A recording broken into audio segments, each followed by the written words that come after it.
진행 발언 아까 네. 1분밖에 안 줘서 제대로 못했는데 먼저 좀 하고 그러시죠. 가겠습니다. 예.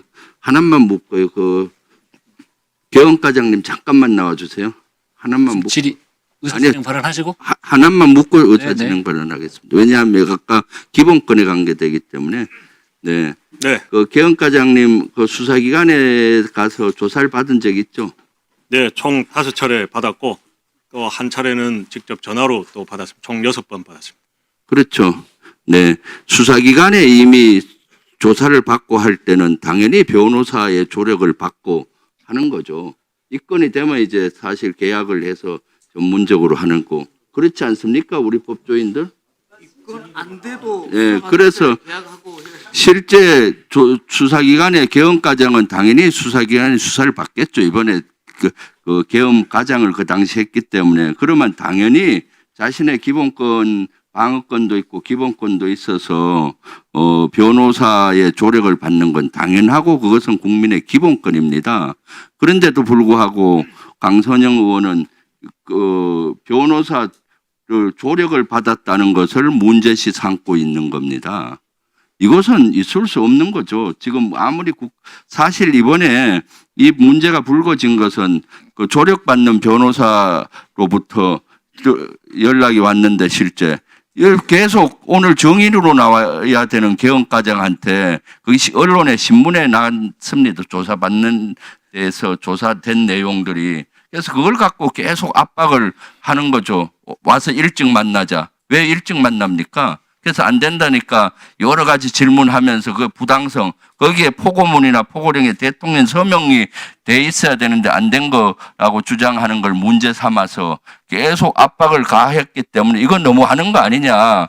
특위위원으로서 좀 이렇게 아무리 정인이지만은 압박받게 해줘서는 안 되지 않느냐라고 문제 제기를 했기 때문에 제가 오늘 문제 제기를 한 겁니다. 개헌과장하고는 제가 통화해 본 적도 한 번도 없습니다.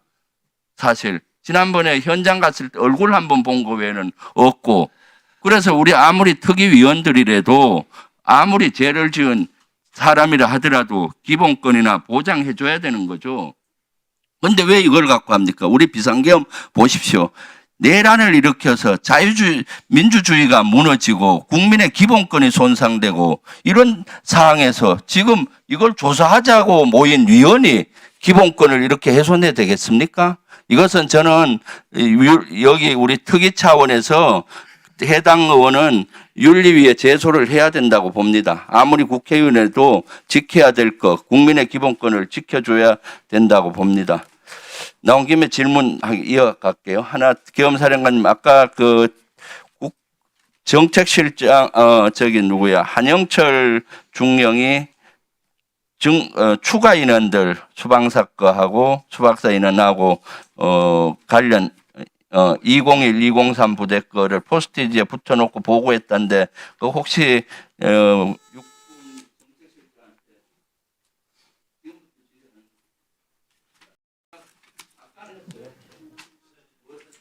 네. 그래서 그 정책실장한테 보고했나요? 포스트잇에?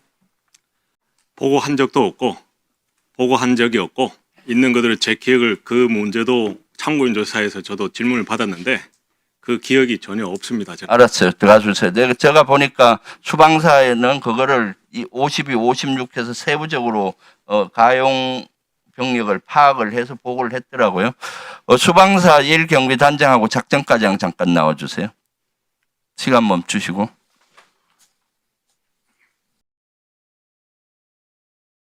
한 분은 이쪽에 있고 한 분은 이쪽에 있죠. 시간 절약하기 위해서. 네. 예, 수방사 일경비단장입니다. 네. 그 지난해 총선 직후에 5개 방송사에 공문을 보냈었죠. 시기가 아마 그 정도 될 것 같습니다. 네. 예. 5개 5개 방송사만 보낸 게 아니고 국가 중요 시설을 확인하기 위해서 해당 구청에 보낸 겁니다.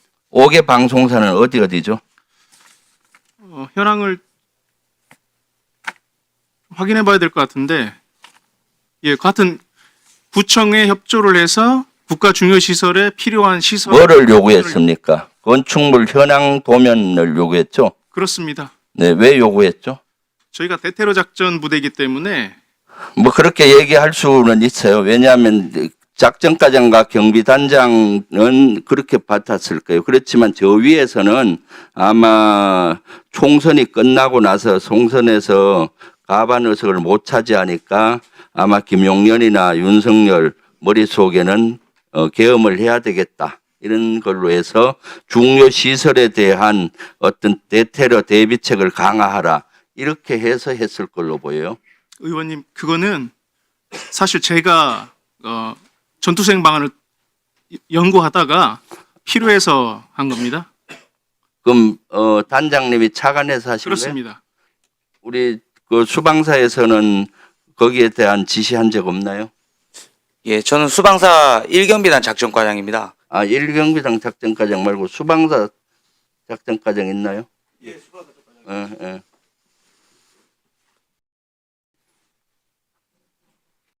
아, 시간이 너무 없네. 예, 사령부에서 특별한 지시사항 내린 적은 없습니다. 수방사가 사실 그 지난번에 총선 이후에 여러 가지 중요 시설 보강 대테러 이런 걸 많이 노력했잖아요. 예. 어떤 걸 노력했죠? 근데 그 특별한 제가 그때 당시에는 제가 직책이 작전과장이 아니었기 때문에 정확한 그런 추진 사항들은 잘 모르고 있습니다. 알았어요. 두 분 들어가시고요. 김선호 권한대행님. 예. 거기 707 그 대야방에 사령부에서 국회 도착하자마자 16분 후에 비엘탄 개봉 승인 이 메시지가 떴어요. 비엘탄이라고 1분만 더 주세요. 비엘탄은 전시에 휴대하는 거긴 하지만은 실제 이때는 경계 자, 아니 마무리하세요. 예. 네. 네, 1분. 경계태세 2급이기 때문에 사실 비엘탄을 개봉할 수 있어요. 개봉한다는 것은 개인의 휴대를 시킨다는 의미예요. 일반적으로 그렇지 않나요? 예, 뭐 통상 비엘탄을 개봉하면 뭐 네. 개인 휴대를 목표로 개봉을 그렇죠. 합니다. 그리고 포병들은 그 나무로 된 박스를 다 끌어내고 포상에 비치하잖아요. 예, 그렇게 합니다. 예, 그래서 요것은 좀 제가 봤을 때 707 대원 197명이 5.56mm 보통탄 다 합하면 한 비엘탄이 3,300여 발 될 걸로 보이는데 이것은 물론 사용 목적으로 비엘탄을 개방했다고 특전사는 생각 안 할 거예요. 그렇지만 저 위에서는 장관이 지시했든 누가 지시했는지 모르겠지만은 사용 목적으로 한 것이 아닌가 추정할 수가 있어요. 이것도 수사로 밝혀져야 될 문제라고 보입니다.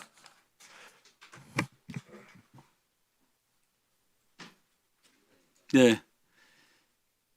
자, 백혜련 의원님.